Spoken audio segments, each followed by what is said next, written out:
नमस्कार,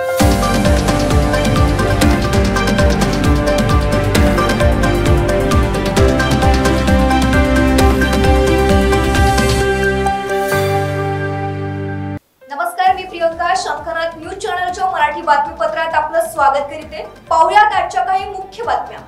महाराष्ट्र शासनाच्या सांस्कृतिक कार्य संचालनाच्या सांस्कृतिक कार्य विभागाच्या वतीने व जिल्हा प्रशासनाच्या समन्वयाने राज्यातील सर्व जिल्ह्यांमध्ये प्रथमच महासंस्कृती महोत्सव आयोजित करण्यात येत आहे. या महासंस्कृती महोत्सवाचा प्रारंभ कालिदासाची भूमी रामटेक येथून होत असून शुक्रवारी 19 जानेवारी रोजी नेहरू मैदान रामटेक येथे सायंकाळी 7च्या सुमारास या सोहळ्याचे उद्घाटन करण्यात येईल.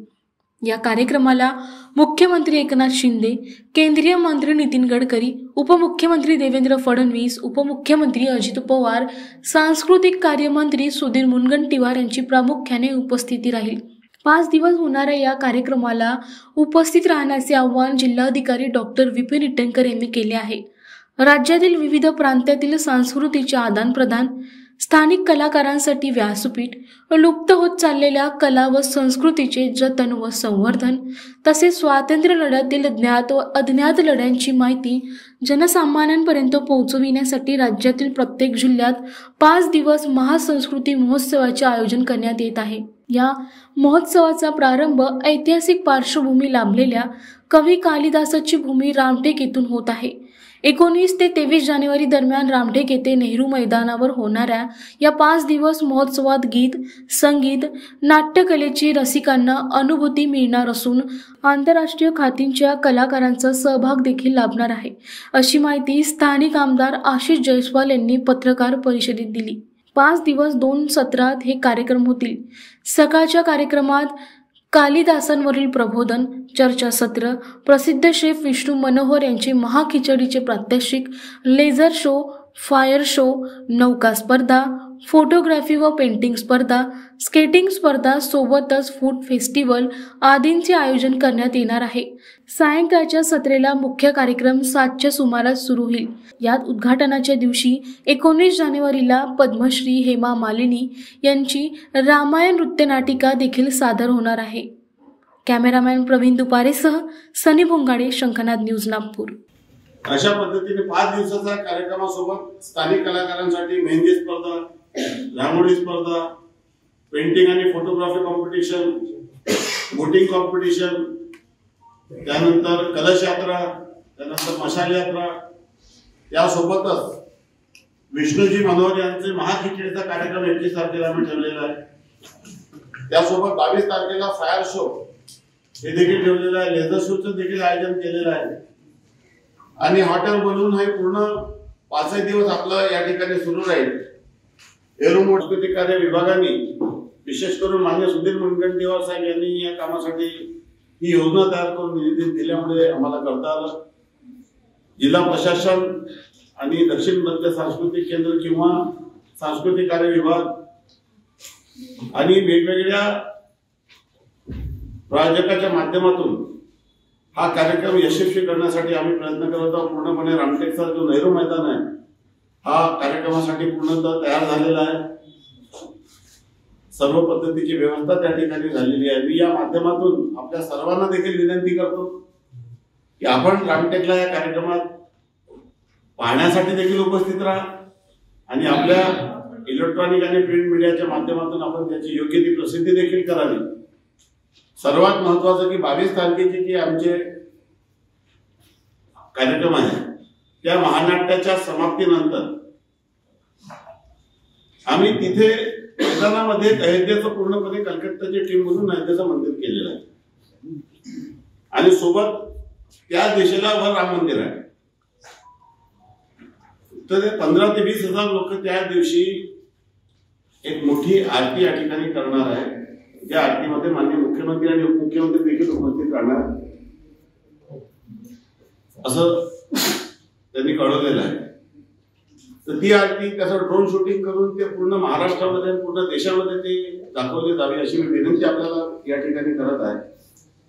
तो इव्हेंट आमच्यासाठी आणि ती आरती हा अभूतपूर्व राहणार आहे. कारण की इतक्या मोठ्या संख्येने लोकांच्या उपस्थितीने रामटेकची जी काकड आरती आहे काकड आरती म्हणजे रामटेकचा इतिहास असा आहे की रामटेकला त्रिपुरी पौर्णिमेच्या दरम्यान काकड आरती होते सकाळी 4-5 वाजता. तर त्याच्यामध्ये काकड असते, तो काकडातून ती आरती केली जाते. परंतु त्या महानाट्याच्या समारोपामध्ये ती आरती आणि त्याच्यावर ड्रोन शूटिंग करून कायमस्वरूपी युट्यूब मध्ये ती आरती रामटेकचा महात्मा दर्शवणारा तो ड्रामा आणि त्यासोबत ती आरती हे आपण पूर्णपणे संबंध जगातील लोकांसाठी तो एक परमनंट डॉक्युमेंट आणि एक व्हिडिओ त्या ठिकाणी होणार आहे. तर माझी आपल्या सर्वांना विनंती आहे की तो एक ऐतिहासिक कार्यक्रम आहे. रामटेकच्या इतिहासात कधी झालं नाही आणि एवढ्या मोठ्या संख्येने लोक जमून कधी ती अशा पद्धतीचा कार्यक्रम होईल याबद्दल भविष्यामध्ये आज काही सांगता येत नाही.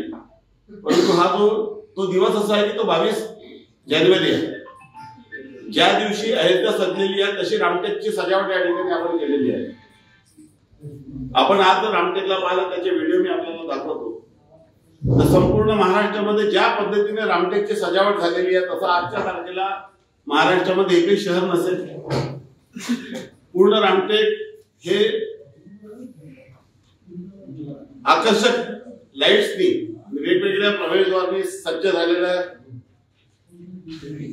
त्याला देखील आपल्याला शूट करता येईल, त्याची देखील बातमी आपल्याला दाखवता येईल. आणि भविष्यामध्ये माननीय पालकमंत्री श्री देवेंद्र फडणवीस आणि माननीय मुख्यमंत्री यांना मी विनंती केलेली आहे की ज्या पद्धतीने अयोध्या याला माननीय योगी यांनी पूर्णपणे अयोध्येचं चित्र बदललेलं आहे, त्या पद्धतीने महाराष्ट्राची अयोध्या म्हणून रामटेकला पूर्णपणे विकसित करण्याचा संकल्प त्यांनी घ्यावा. आणि दोघांनी विधानसभेत माननीय मुख्यमंत्री महोदयांनी आश्वासन दिलेलं आहे, पूर्ण हातमध्ये आश्वासन दिलेलं आहे. आणि माननीय देवेंद्रजी फडणवीस आणि सरकारचे सर्व मंत्र्यांनी या संदर्भामध्ये फार सकारात्मक भूमिका घेतलेली आहे. मला अपेक्षा आहे की जे आपले रामटेकचं पूर्ण गडमंदिर आहे तो आर्किओलॉजीचा प्रोटेक्टेड मॉन्युमेंट आहे राज्य पुरातत्व विभागाचा. आपल्याकडच्या 4 वस्तू या भारतीय पुरातत्व विभागाची संरक्षित स्मारक आहे. आणि त्यासोबत सर्व प्रकारचा इन्फ्रास्ट्रक्चर माननीय नितीनजी गडकरी यांनी रोपवेसाठी निधी आपल्याला उपलब्ध करून दिला, त्याला मान्यता त्यांनी दिलेली आहे. अशा पद्धतीने रामटेकचं तीर्थक्षेत्र म्हणून आणि पर्यटन क्षेत्र म्हणून त्या भागाची आर्थिक प्रगती व्हावी आणि आज संपूर्ण देश आणि जग हे राममय झालेलं आहे. आणि त्यानुसार रामटेकला एक हेरिटेज म्हणून, प्रभू रामचंद्राची भूमी म्हणून, महाकवी कुलगुरू कालिदासाची भूमी म्हणून आणि रामटेकचा ऐतिहासिक आणि पौराणिक महत्व आणि महात्म्य हे संपूर्ण जगाला माहीत व्हावं यासाठी या कार्यक्रमाचं आयोजन केलेलं आहे. आणि मला आपल्या सर्वांना आग्रहाची आणि नम्र विनंती आहे की आपण सर्व लोकांनी या कार्यक्रमात उपस्थित राहावे. आपण वेगवेगळ्या शहरामधल्या, नागपूरमधल्या खासदार महोत्सव आणि इतर सर्व कार्यक्रमाची खूप प्रसिद्धी केलेली आहे. आम्ही दूर राहतो, ग्रामीण भागात राहतो, आमच्या कार्यक्रमाला देखील आपण तेवढंच महत्व द्यावं. आणि आपल्या सर्वांचं जिल्ह्याचं रामटेक हे अतिशय महत्वाचं असं एक स्थान आहे. आपल्यालाही माहित आहे की आजच्या तारखेला आपल्याला मोठ्या प्रमाणामध्ये ब्रँडिंग करावी लागते, कारण की ब्रँडिंग म्हणजे जे आपलं महात्म्य आहे ते लोकांना सांगावं लागतं. माननीय नरेंद्र मोदी साहेब यांनी कशा पद्धतीने गुजरातची ब्रँडिंग केली, गुजरातच्या वेगवेगळ्या स्थानाची ब्रँडिंग केली, त्या दृष्टीने रामटेकची देखील योग्य ब्रँडिंग व्हावी अशी माझी अपेक्षा आहे. आणि या सर्व बाबीवर माननीय मुख्यमंत्री आणि उपमुख्यमंत्री यांचं मी लक्ष वेधण्याचा प्रयत्न करून त्यांना हे संकल्प या मंदिराचा आणि या पूर्ण भागाचा विकासाचा संकल्प त्यांनी घ्यावा अशी विनंती करणार आहे. आपण सर्वांनी रामटेकच्या सर्व कार्यक्रमाची प्रसिद्धी करावी. आपल्या सर्वांना थोडंसं अंतर जास्त असल्यामुळे प्रेस क्लबला जी काही आपल्या जाण्याची व्यवस्था आहे ती आपण निश्चितपणे करू. जी काही आपण मला मंजुषाजी जोशी आहेत त्यांना आपण सर्व लोकांनी नाव दिलं तर आपण प्रेस क्लबला त्या ठिकाणी वाहनांची व्यवस्था करू. आपल्या जाण्याची, आपल्या येण्याची आपल्याला कुठल्याही प्रकारची गैरसोय होणार नाही. तिथं आपण इलेक्ट्रॉनिक मीडियासाठी प्रॉपर स्टेज ठेवलेला आहे, त्यांच्या बसण्याची व्यवस्थित अरेंजमेंट केलेली आहे. माझी आपल्या सर्वांना विनंती आहे की आपण योग्य प्रसिद्धी द्यावी आणि या कार्यक्रमाच्या यशस्वी होण्याकरता आपलं सहकार्य आणि आशीर्वाद. तर हे होतं आजचं बातमीपत्र. पुन्हा भेटूयात पुढील बातमीपत्रात. तोवर बघत राहा शंखनाद आवाज सत्याचा. नमस्कार. सर्व प्रकारच्या पाळीव प्राण्यांसाठी अत्यंत गुणकारी इनोटॉक्स पौष्टिक आहार. नैसर्गिक वापरा, केमिकल टाळा. इनोटॉक्स सह रोगराईस आळा घाला. पशुखाद्य टेक्नॉलॉजिकल ऑडिटिव्ह उत्पादनासाठी महाराष्ट्रातील सर्व जिल्हे व तालुक्यात डीलर्स नेमणे आहे. अधिक माहितीसाठी संपर्क करा 8446625542 738777557.